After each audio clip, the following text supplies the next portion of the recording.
All right, welcome to the inaugural WCIA 3-in-1 podcast. Brett Beherns alongside Craig Choate. Say hi, Marlee. Hey! We're practicing our best social distancing, and this is our first true podcast. I'm excited to see where this might go.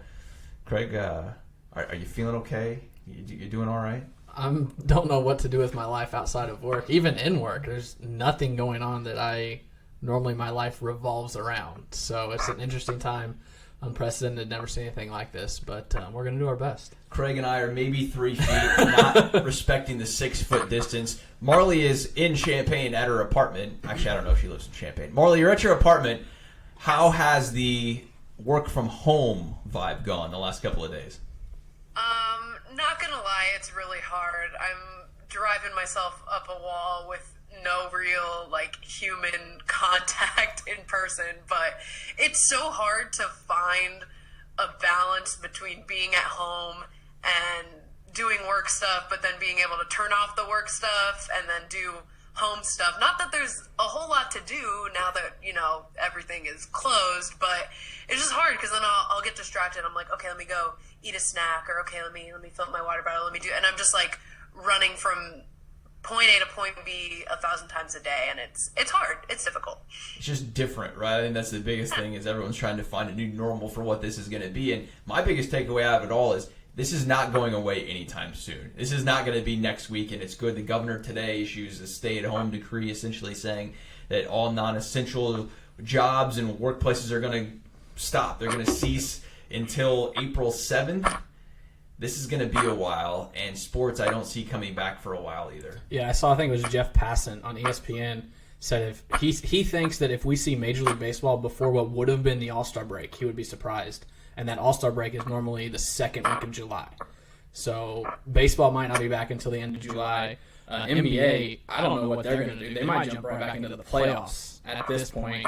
But yeah, it's going to be a long time, I agree, that before we see any kind of sports activities. And that just makes us so sad that there's not sports today. I mean, we should be covering Illinois basketball in the NCAA tournament. They could have played yesterday potentially on Thursday. A second round game gearing up for it. We could be getting ready for a Saturday second round game, and I think they would have won that first round matchup. I mean, there's just a lot. Have you seen those projections that are still doing it? That I think one had them in the Elite Eight. Think what could have been Illini fans. For us in the media, we just want to cover an NCAA tournament. Marlee's played in an NCAA tournament, and you made the Final Four. Is that right, Marlee, for volleyball? Final Four.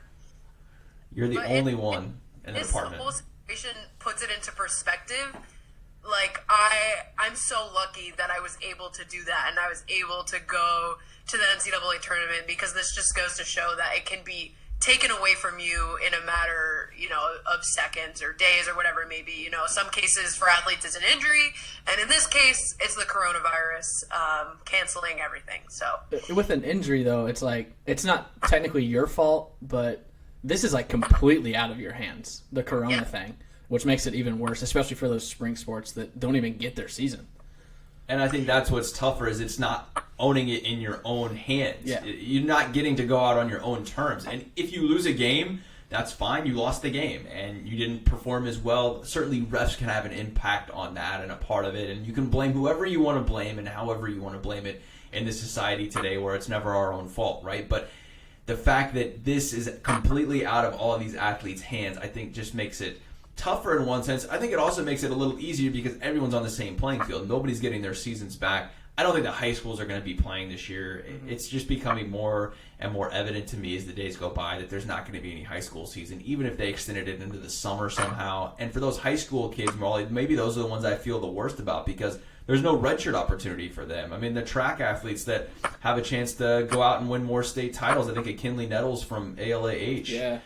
She's going to go to Iowa, and that's fine, and she's going to have a great career in college, but there's nothing like that last time on the track or that last time on the diamond or whatever else it may be, and that's just going to be gone.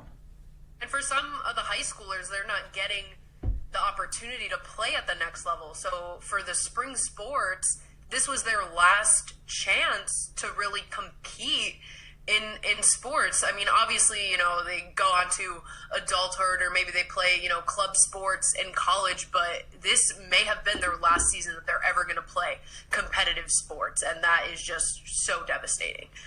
And for those that played a winter sport, maybe, for example, a school that lost a basketball game in a regional, thinking, all right, well, at least I have my baseball season, that my high school career is not over.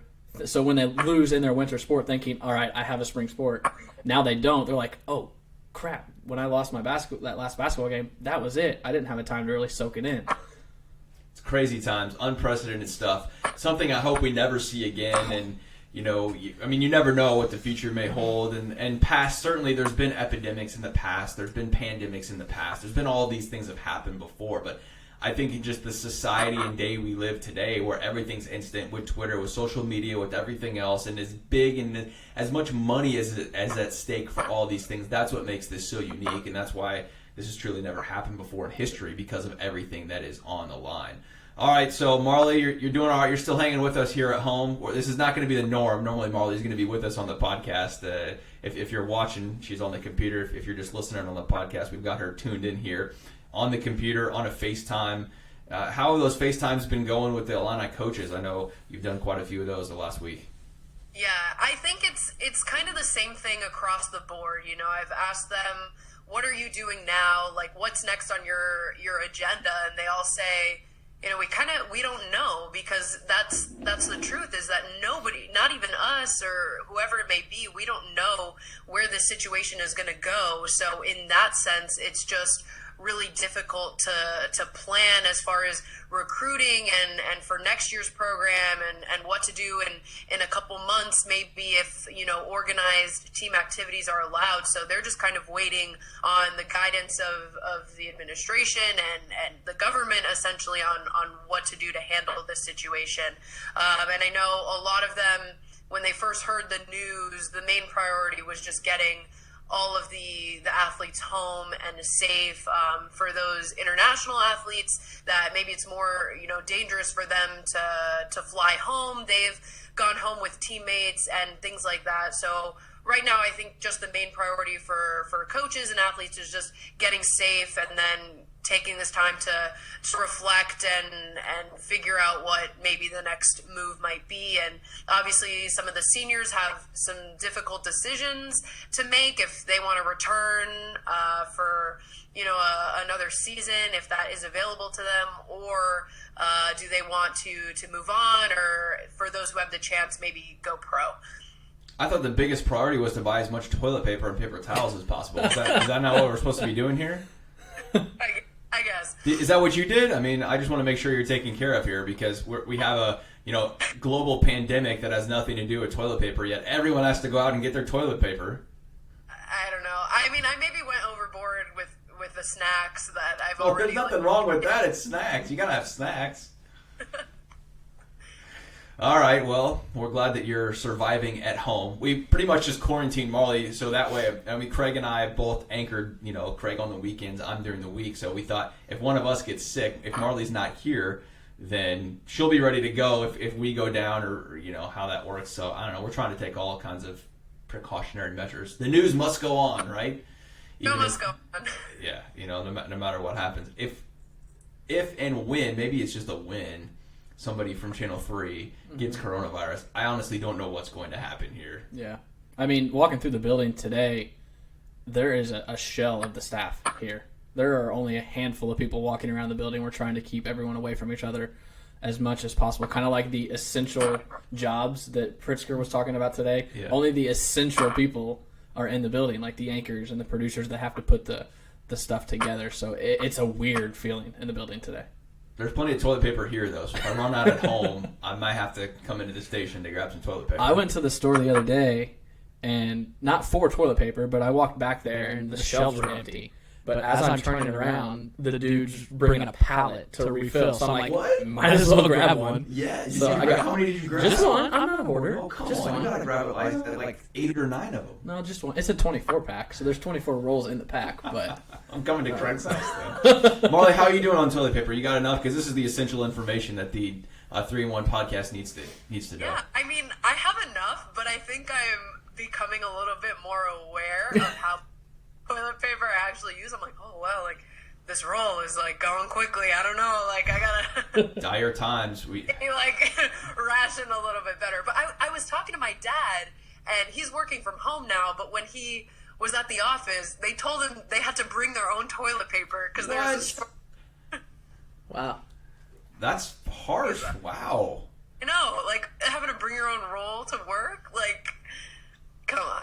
Okay, as sign of the times, I guess. It's March of 2020, and here we are talking about toilet paper on the first 3-in-1 podcast, but, you know, it is what it is. All right, let's talk about our top 10 Illinois moments from 2019-2020. There are some differences here that I didn't expect. There are. All three of us have the same number one, which I think is pretty obvious. You can probably guess that, although some people on social had said that, you know, they disagreed with us in that sense. All three people that chimed in, so thanks, three people. No names here, but let's start here and just kind of go through a couple of these because I'm curious. We did have some differences, and that's okay. I love that. I think everyone views it differently. We all cover different games, and so just to give you a little bit of an insight here to our department. I just don't go to all the games. I get asked that a lot. Oh, you get to go to all the games. No. I want to mix this up. And Marlee goes to a lot of games, and I go to more football games probably. But for basketball, I like to really even it up, and we all travel a little bit differently, and we all cover different games. Craig traditionally covers more home games because, they're during the week. He's off Wednesday, Thursday. Marlee's off Sunday, Monday. But our schedules all kind of adjust. And so we all got to cover different games this year, and I think that frames a little bit of what went into our favorite moments, or at least that does for me. It's a different feel when you're there. Yeah. So those road games, it's a different. Like for me, I was at the Penn State game, so I felt that Penn State crowd, kind of the air being let out of the whole 5,000 people and blacked out curtains upper deck. Me and Derek Piper were really upset with Penn State from that trip, but it's a different feel when you're on the court seeing things than when you're at the desk or you're watching it from TV at the station. So, and I think that gives it the fan sense too, right, Marlee? Because on the road not so much, but at home, those home fans, those are the games that they remember more. You're not going to remember something as much if you're not invested in it, number one, and then number two, if you're there. I think that completely changes how much you feel and remember about things. And I think for me too, like just putting my list together, I was in such a toss-up because I felt like, I'm like, okay, this was a really big win for them, but to me it didn't feel the same watching it on TV as I did, when I was like at the Wisconsin game, at the game at Northwestern where there were a ton of Illinois fans. So, and I almost wanted to maybe pick some games that were home games, but just because this team was so good on the road this year, I think that's the reason why they kind of made a lot of those top 10 moments. There's always going to be great moments that happen at home, but I think it's so significant that we were able to put so many road wins in the top 10. And my top 3 moments are all on the road. I just realized that now that you say that, Marlee, but my top 3 are all on the road. So I don't know if we need to go all top 10. What do you think here? List them off? How do you want to do this? I don't know. It's a good question. All right, I'll start here. We can split them up. I don't want one person to go 10 through 1, Yeah, I think let's split it up here. I'll start. Like bottom 6. Say that again, Marlee? We'll do our bottom 6, like 10 through 6. Okay, yeah, let's do 10 through 6 there. We'll social distance ourselves and have a little delay here with Marlee on the FaceTime. All right, number 10 for me was Alan Griffin's breakout game at Northwestern. He scored career-high 24 points, 6 3-pointers just at Northwestern. That place, Marlee, you were there. Tons of orange in the crowd, looked like. I think for him, that really breakout moment for me was something I'll remember this year. Craig, what do you got for number 10? 10, I got Illinois beating Indiana at home. That was their 4th win in a row. Iowa hit another late-game shot. That was their 20th win of the season, so a milestone win. So that's 10 for me. Marlee, what do you got for 10? I have Kofi winning Big Ten Freshman of the Year, but more importantly, I think is just his presence that he was able to bring as a freshman. I think he was a really big part in turning the program around. He was a really big recruit for the program. So I think his freshman year in its entirety was something awesome for the fans to see. And I think a lot of people were kind of anticipating his debut, and it was just made it that much better to see him succeed on the level that he did and the level that everyone expected for the most part. Yeah, I maybe expected, 10-6 out of him this year. Foul trouble.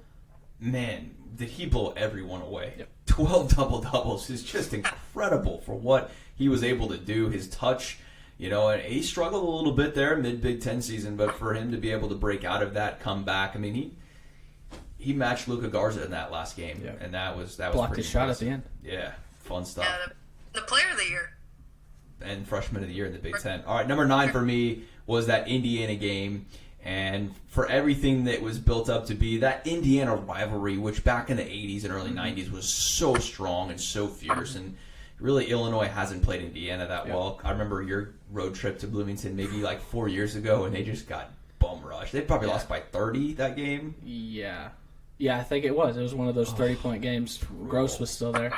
Yeah, coming back from that and then to contend and compete, and just the significance of beating Indiana, which has long been one of Illinois' biggest rivals. That's number 9 for me. Illinois got bum rushed against Indiana last year here. Yeah. Indiana scored 95 points, shot like 60% in the first half. 9 for me is another Indiana school, but it's when Illinois went to Purdue and beat Purdue in West Lafayette. First win there since 2008, which swept the season series. I think we'll both be talking about that home game here in a couple spots probably. All right, Marlee, what do you got for 9?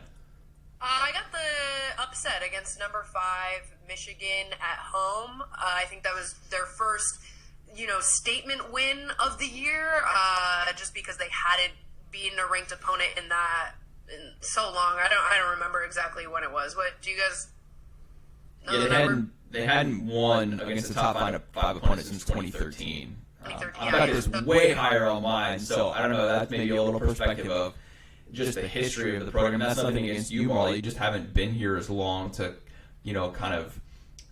I guess Craig and I have seen a lot of losses in that time. I've worked here since 2013. I've covered a lot of bad basketball, but that's okay. It's all good. You just missed the last NCAA tournament. I did. I think too, just because it happened so early in the season, there were so many more moments that happened since. Yeah. That was just the tip of the iceberg for them, which would soon become a great season. So mine is almost like in not like a chronological order, but kind of, because I feel like that win against Michigan set them up for the rest of the season, if that makes sense. Absolutely, and it's your list, and you can do whatever you want with that list. And I think this is where we find the differences, and that's really interesting to me. All right, number 8 for me as we continue here, holding Purdue to 37 points.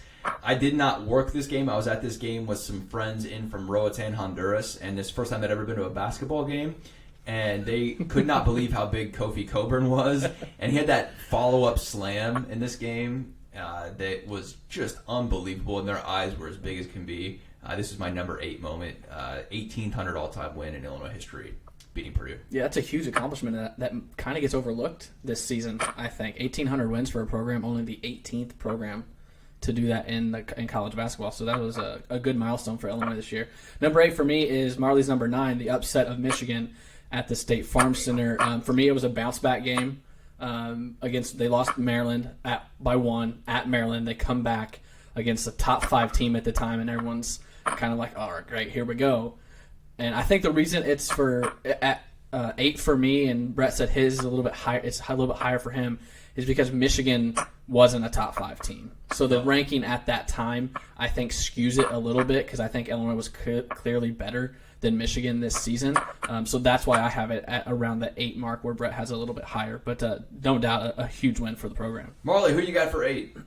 Yeah, well, I have the Allen Griffin breakout, and my favorite thing about this game was just after in the post-game, media scrum, someone asked him, they're like, what was different about this game? How were you able to get on this hot streak? His, career high 24 points. And he kind of went into his routine, and he's like, oh yeah, and then, I had a good pregame meal. He was like, I had chicken fingers, mac and cheese, and mashed potatoes. And everyone's like, oh, well, you gotta stick with that from now on, because clearly that was the key. So I don't know. That's like my favorite quote, I think, that I've also ever heard in a post-game press conference. For the record, that is my order from KFC every time I go. Thank you, Craig. Let me clarify that for everyone here listening. Does that make you dunk, Craig? Or Okay. He scored at State once, so that's. I say that in jest. It's all great. I did not score at State, so I never played at State in anything. I told Marlee, I remember that day you told me that. I was like, you got to run with that. I think that's fantastic. That's what people love to hear, something different. You know, how many times in your life have you heard someone say, "Yeah, I had chicken fingers, mac and cheese, and mashed potatoes, and that was the difference tonight." You know, those are the sound bites that are just awesome. So I love that. All right, number 7 for me. Sticking with Purdue, I got back-to-back Purdue's here, but winning in West Lafayette for the first time since 2008. I would cover this game, and that place is so loud. If you've never been to Mackey Arena, I would really encourage you to make the trip. It's a really, really fun environment. It's so small. It holds 15,000 people, but it just doesn't feel like that.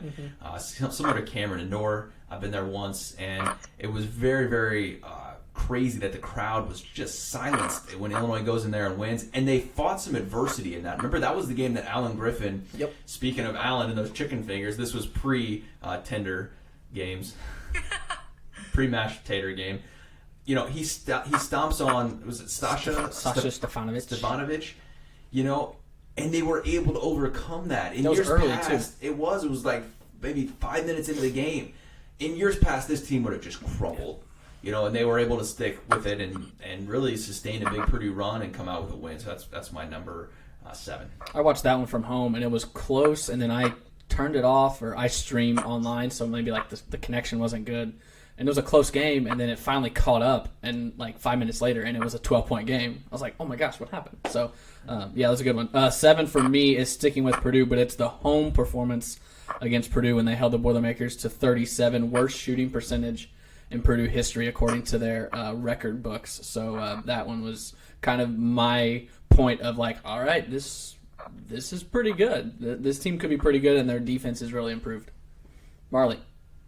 Yeah, I have the sold-out crowd at Maryland, that Friday night game. I remember, Craig, you and we got there, and the line to get in was like I have never seen it before, and the fans were rowdy, and they were having fun, and it was so incredible. Even though they didn't win that game, I think it was just the best atmosphere I think that I've ever experienced at the State Farm Center. And then we also got to talk to Scott Van Pelt, which was super cool. And I remember, too, when we were I was like wrapping up my live hit, and then Craig, you were like, oh my God, Marlee, it's Scott Van Pelt. And I turn around, and I'm like, oh, it's him.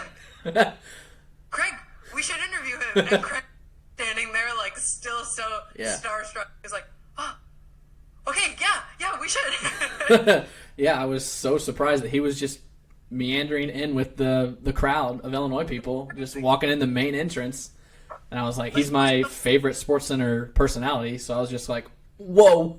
And he's tall. He's tall. He catches you by surprise. Whoa, you're really that tall, Scott. He was great. Great dude. Talked to him for probably 3 or 4 minutes. Interviewed him for 3 or 4 minutes, and then talked a couple more minutes after. And he was down to earth and there to see. He's a Maryland grad, so there to see his Terrapins. And that was definitely a career highlight for me and Marlee both. That was cool. I'm glad he made that trip, and to sign that many autographs in the crush and all that, take that many pictures, goes to show how good of a dude he is, and you know, to reply to all those people on Twitter, you know, that's really cool. So, all right, Marlee, that was your 7, right? Yeah, right. That's what number we were on. That goes perfectly into my 6, which was that environment, and these are what we're trying to do here with these moments. I mean, it's about those moments in time. And if anything we've learned from this coronavirus is that anything can be taken away that quickly. And so we've really got to hold on to these moments when we have them. And that Friday night was such a cool moment. That's old school Illinois basketball. That's what I remember it being. I was a senior in high school in 2004, 2005. That was Illinois basketball every game to me. I was in the crowd in the Wake Forest in 2004 when they took down number 1 Wake Forest and Chris Paul, and I remember that. I'm never going to forget that. Those are moments in time that are really, really special. And for one night there, when number 9 Maryland was in town, that was a moment that was really, really cool. And I'm happy for those players because they didn't get the chance to play in the NCAA tournament. I'm happy for the fans. I mean, think if you're a senior here and you were in the crush. Even if you weren't, you're just a senior at Illinois that has seen so many losses. To have that moment is pretty cool. Craig, what you got for 6? 6, I'm going to senior night. That win against Iowa. Kippur Nickels put up 10 points. You beat Iowa to clinch the double bye in the Big Ten tournament for the first time in, I don't even ever. They didn't used to have the double bye. So first double bye ever. So yeah. Of course, for the Big Ten tournament, that didn't happen. But that's a huge stepping stone for the program to be in the top 4 of the conference. So that senior night was a special one. And the last time we're going to see probably IO and all those seniors. So that was a big night for me. You guys ready for me? What do you got at 6, Marlee? So I'm going just to kind of like piggyback off the Maryland crowd. I think the second best one was probably the sold-out crowd against Indiana. And then just because they got that win, it kind of – I was kind of at a toss-up for those two at 6 and 7. But I think because they got the win against Indiana and they were like such a big rival, that kind of puts it over the edge for me. But those two, just for the sole reason of the environment that was there, are kind of, neck and neck. All right, we're ready for our top 5 of the season. And for me – this is another game I covered at number 5, so I think that holds a little bit more weight for me. And covering this guy's whole career made it extra special. But Kippur Nickels putting up a season-high 10 points on senior night as Illinois beats number 18 Iowa, giving them that double bye, as Craig just said, for his number 6. Kipper's such a good dude, and he had the dude lost his shot. Mm-hmm. He couldn't shoot last year. Mm-hmm. I mean, his form was atrocious. And I know he spent a lot of time trying to get it back. But for him to contribute and to go out in what proved to be his last game ever as an Illini, that is really, really special. I'm happy for him. He's a really, really nice kid. I'm happy that he was able to go out and have a moment like that and to end it on such a positive note. Yeah, for sure. The whole senior class, I think now that the tournaments have been canceled, can look back on that game and be proud of what they accomplished there. 5 for me is Kofi winning Freshman of the Year. Bret, I know you said... I don't think you have this on your list. Marlee had it at 10, but for me, it's kind of what Marlee said, is that he made such an impact, and he's a player that Illinois has never seen before. Just a massive body inside that can bang in the post. That's what they've been needing the past decade to do, and for him to come in and average 13 and 8, I think, and stay out of foul trouble. You mentioned the foul trouble from him earlier. To stay out of foul trouble and be able to compete against the best conference for big men in the country was huge for me. So that's more of a bigger picture thing for me, number 5, but that's 5 for me. Marlee, top 5. Yeah, so I have the win against Purdue on the road, and I think that game was such an important piece of that, that stretch that they were able to put together. I think if they didn't get that win, maybe things would have turned out differently for them this season. So I think, that was a really big confidence booster in the sense of, that this is a team that can win on the road. They get 1 or 2 big road wins. A lot of people might be like, okay, it's a fluke, but I think this game in that sense really solidified the fact that they were able to be so successful on the road. Crazy. 2-19 in road games coming into this year, and they played so well on the road this year. All right, number 4 for me is that upset win over number 5 Michigan. You guys had this a lot higher. This is where I find this very, very fascinating about different lists, and it's your list. You can do whatever you want with it. That's what makes this discussion fun. But for me, this really set the tone coming off of that Maryland loss, like you said, coming off of that Miami loss that was still pretty fresh at this point, because you had lost to Miami, getting down 27, just absolutely getting blitzed on your home court against what proved to be a bad Miami team. They were mediocre at best. And then you go on the road and compete at Maryland, almost have that game, one that I covered, and the feeling after that from the players was devastation. Underwood said after that he was encouraged, he was excited about where his team was at and competing and being able to do that on the road. And looking back, I get that a little bit. But at the same time, you had a chance to win the game and you don't even get a pass off with Feliz, taking the last shot or trying to, which is funny now looking back on it, 3 months later.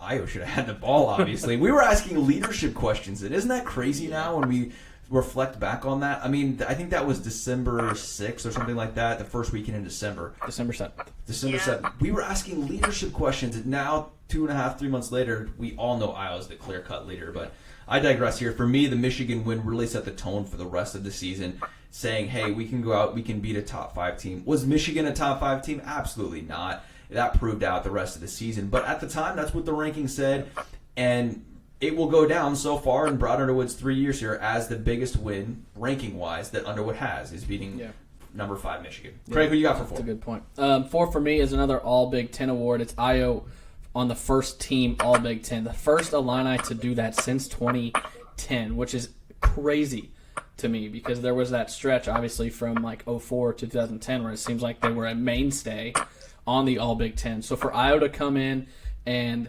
be on that first team All-Big Ten, now that was media. Coaches did not put him on the first team All-Big Ten. So all Big Ten first team media for Io, which cements now that he's not going to the NCAA tournament unless he comes back and they get there next year. That cements that he came here and he did all that he could to get Illinois back to national prominence. So kind of his last big thing for him was this All Big Ten. Marlee, who you got for 4? So did you guys have the win against Wisconsin? Did anyone mention that one yet? Not yet. Know. It's coming up. Oh, it's coming.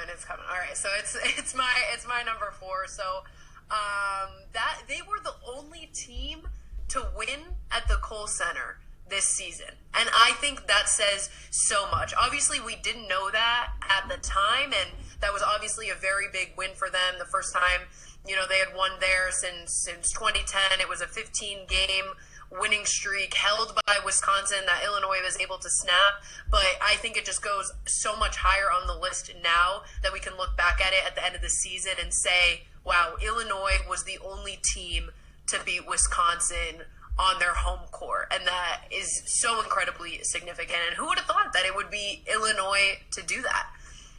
Crazy. I mean, Wisconsin finishing in first place in the Big Ten is just crazy to me. I mean, how do they do that, And it was their best player. Yeah. Insane. That's just so Wisconsin. There's so many things we say that are just so Illinois, right? Like Illinois. Negative things are so Illinois. Exactly. Positive are so Wisconsin. We say that's so Illinois that Illinois made the NCAA tournament this year, quote, and then doesn't get to go because of a freak pandemic. That's so Illinois. Wisconsin losing its best player and then winning the Big Ten still. That's so Wisconsin. So Wisconsin. Man, must be nice to be a Badger fan, I guess, out there. Mm-hmm. That's what a lot of people are saying for football and basketball.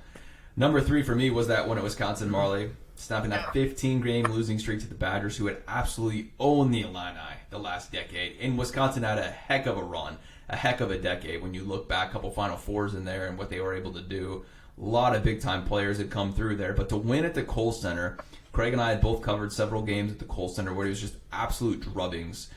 For them to go in there and do that, for Iowa to get that shot, that's a huge, huge win for this program, and to continue to propel them because that was pretty close after the Michigan State game, if I remember right. 2 games after. So just 2 games after that, that Michigan State 20-point loss, they were able to come out and really solidify themselves as a player here in the Big Ten.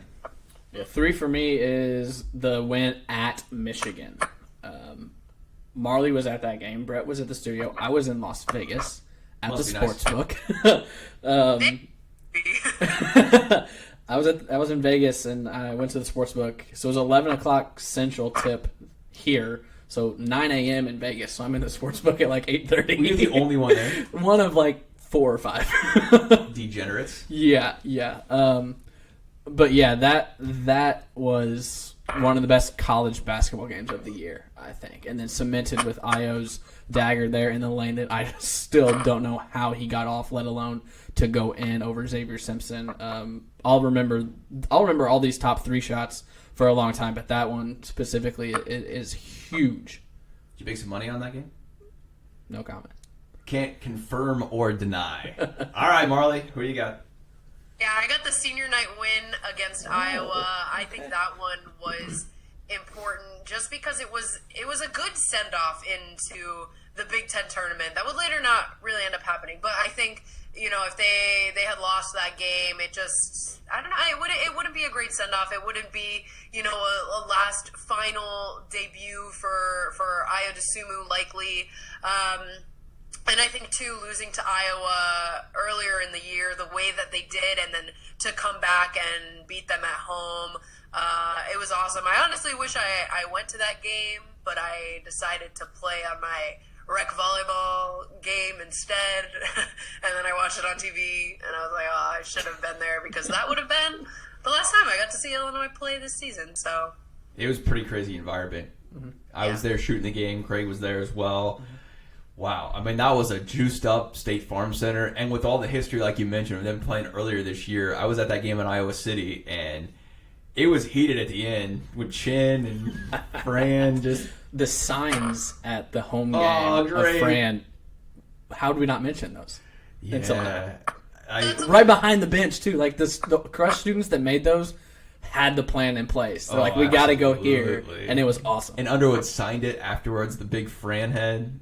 That's great stuff. Yeah, good stuff. All right, number 2 for me, Iowa. It's that game winner, last second shot at Michigan to beat the Wolverines in Ann Arbor.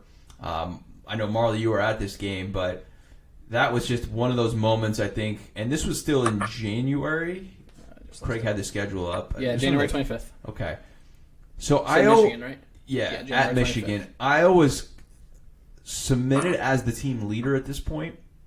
But I feel like he was just emerging as this star in the making. We all know that Iowa was the best player for Illinois, one of the best players in the Big Ten.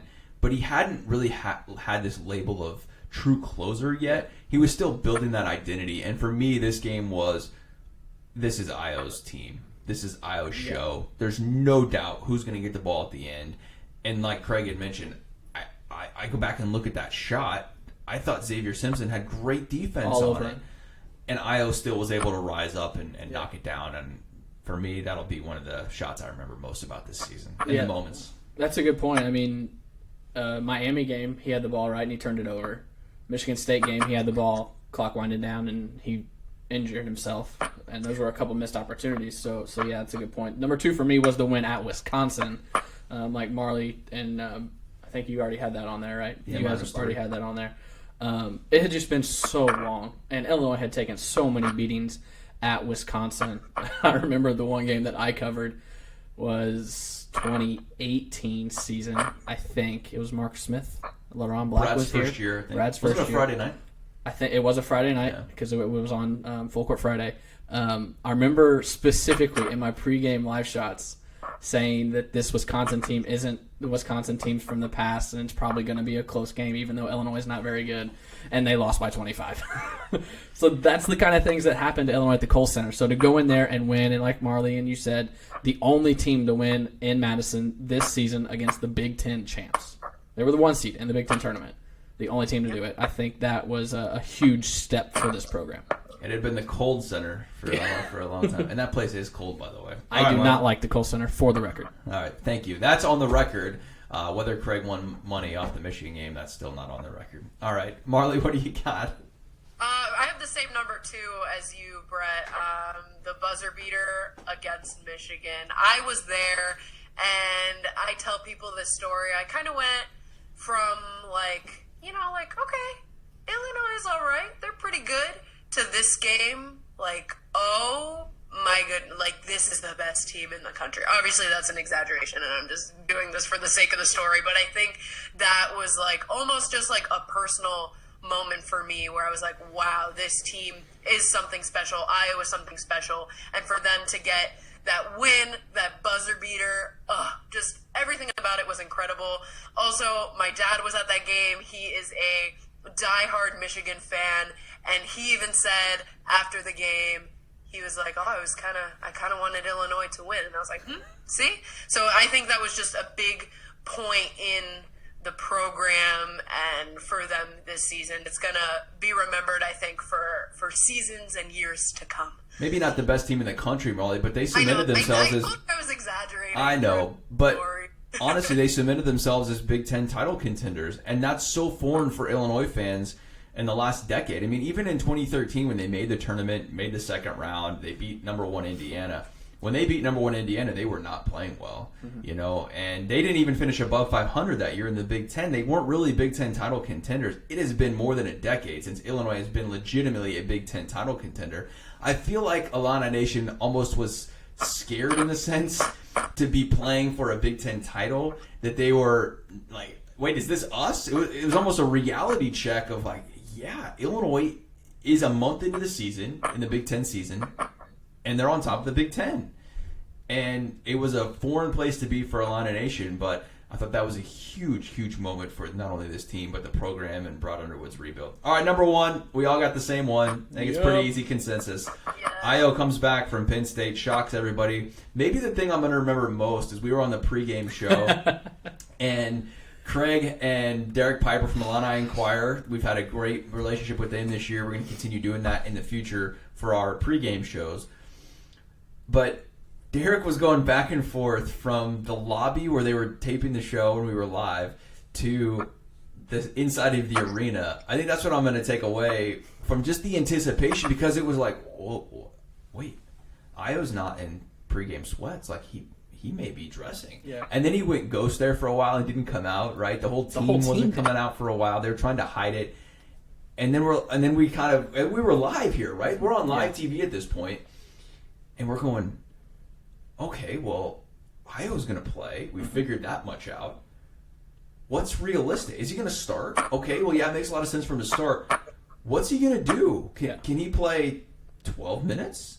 And then he goes out and drops a game-high 24, career-high 24. No, 27's career high. Oh, it's 27. Yeah, sorry. But at that point, he scores 24, and you went, okay, am I believing what I'm watching here? Yeah. Io DeSumo is playing at Penn State and is the best player on the floor. Yeah. Only misses one game after his injury. Yeah.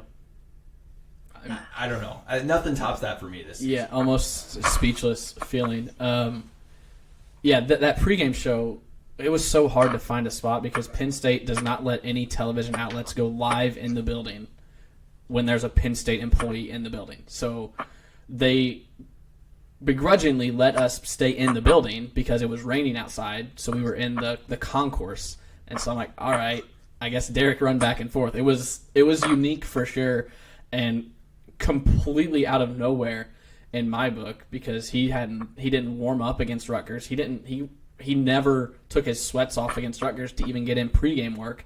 So completely shocked that Io played, and then he went out and did what he did. 16 points in the second half, 16 of his 24 in the second half, and the dagger, the floater in the lane with 18 seconds left. He was fun to talk to after the game. He said, the fans were talking to me. He's like, he loved it. Yeah, he loves when fans talk to you, and I got shots of the Penn State students talking to him, and I've been trying for 2 months to read their lips, and I can't tell what they're saying, but he loved it, and that game is going to be what I remember Io DeSumo at Illinois. After the game, my favorite shot maybe I've ever got is him walking across the court, right down the middle of the court. He's got both of his hands up like, all right, let me hear it. That's how I'm going to remember Io DeSumo. And he had that, right? Like I felt that confidence through the more he took these shots, the more he owned this team, and like, this is my program. I'm the game changer. I am the guy, And there's a borderline cockiness there that you could say, oh, he's just being cocky, but at the same time, he had the game to prove it. And if you got the game to prove it, go out there and do it, and own it. And he just owned the moment, and I love that. I think, updated stat here, 6 field goals in the final minute for Illinois that led to a win. 6 field goals in a one-possession game in the final minute of a game that led to a win. Crazy. Yeah. Marlee. Who you got? What will you remember most about that Penn State game? Other than I think you were covering like a girls' basketball game that night. No, because I actually remember watching this one on TV because this is the one that they did the Fox Sports All Access. That's right. And I remember it was one of the final timeouts, and Pat Chambers is like, okay, watch number 11. They're going to give it to him, he's going to go to the right. And then sure enough, Io goes to the left and just like lights out, goes into the lane and does whatever I'd assume he does best, and it was incredible to watch. I mean, obviously, Craig, for you, I'm a little jealous. It was probably way better being there in person, but just from him going from that Michigan State game where he got injured, it was a pretty gruesome injury. It looked like he tore his knee up bad. His leg bent in a way his leg was not supposed to go. And I think that moment, Illini Nation was scared. They were like, oh, can we compete without this guy? And, the Rutgers game maybe showed that, okay, they really do need Io. But then for him to come out the way that he did after, kind of a serious injury that he had, it was spectacular. Crazy. Absolutely crazy. And you brought up a good point with the All Access. I forgot about that until you mentioned that. That was a lot of fun. I know some people didn't like that because it kind of took away from the announcers. But as somebody in the business who we can hear a lot of that stuff anyway, I loved it. And the coaches were way toned down from what they usually are. Oh, yeah. From being, close to Brad Underwood, sitting by the bench in some games. I know where we sit for the home games. It's kind of we're, on the opposite side of the basket from him. But, for some of the away games, I would be sitting and filming right next to the bench, and I would hear some of the stuff that he was saying, and I was like, oh, I don't know how he's going to do on this all-access thing. Good thing for that, 5-second delay. But, yeah, you could definitely tell they were, holding back. I wish we got, some of the real Brad Underwood, some of the real Pat Chambers, but it is what it is. And I hate that some people were ragging on Pat Chambers because they heard that in the huddle, right? He was telling, hey, Io's going right, Io's going right. Yeah, because that's all Io did is go right. Yeah. I don't know another time in that moment that he had gone left. Credit to Io for going left, no doubt. Stop. But I thought Pat gave his team the best piece of advice there in that moment that they could. Because all of the scouting reports said Io is going right. He cannot go left. And then he moved left back to the middle. And he did go right. He just went right Penn State first. took it away. And then, Penn State took it away. Spot on with that. And then he goes back to the middle, crosses over left, and hits the shot. Crazy. That is a sure sign of an elite basketball player. Mm-hmm. Yeah, because I think he had a second move. I think when he came back from injury, that game and on, he went 24-18. Don't know what he had against Northwestern, but it was a good game at Northwestern. So he had 21, I think. Io ended his season 24-18, 20-something at Northwestern, 17-21, 17. Led the team every game. I think that helped his NBA stock. Yeah. If it was in question. But it proved that he can take over games, in my eyes. That last 6-game stretch of the season proved that Io is NBA ready. Yeah, I think he is. And he's going to go, and he should go at this point, in my eyes. Now, how will the coronavirus and everything else leading up to it, the delayed combine, the delayed draft, all of that, will it be delayed? At some point, it's going to have to be, is my guess. Could that change his mind? Possibly. Yeah. But I think it helps Illinois more than it hurts. Oh, I think it absolutely helps Illinois. But his main goal coming to Illinois was to get the Illini back to the NCAA tournament. 1B. 1A was to prepare himself for the NBA. Yeah. He had said he wanted to be a one-and-done player all along. It's the same thing Kofi told me when I went to go visit him in Virginia. Everybody wants to be a one-and-done player. The realistic part of that is it really doesn't happen that often. Yeah. And so he thought he could use another year. It proved he was right. Yep. He improved, got a lot better. And now I think he's ready to, he's ready to move on, and he should at this point if he can get some money. So, some fun moments. Marlee, thanks for coming in on our social distancing first podcast. Maybe not how we had planned the first one to go here with you at your house, but it's been fun.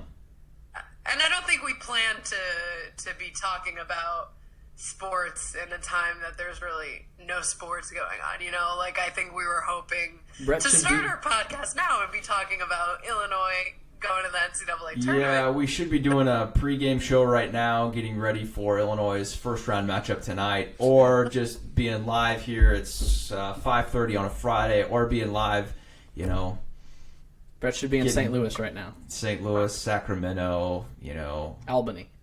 Albany was not high on my list, I'm going to be honest. I would have gone there. Yeah, New Yorker would have loved that, right? Tampa was on there. That was pretty high on my list. I think you meet Tom Brady. TB12, going to TB. Love that. Yeah, I think Sacramento or Tampa. I've been to Tampa. Spokane, I would have loved to have gone there. I think just see a new place in the country. Not right now. Isn't it close to Seattle? Yeah, but this was before coronavirus. Okay. I'm looking at this stuff a while ago. All right, we digress. It's not about us anyway. It's about the athletes, but would have been fun to cover. So, Marlee, thanks. Enjoy your quarantine. I'll try. All right. Make sure you got plenty of toilet paper. If there's anything we take away from this, you only grab the 1 pack of 24 TP. I'm good. All right. Till next time. We'll do it again next week. See ya. Adios.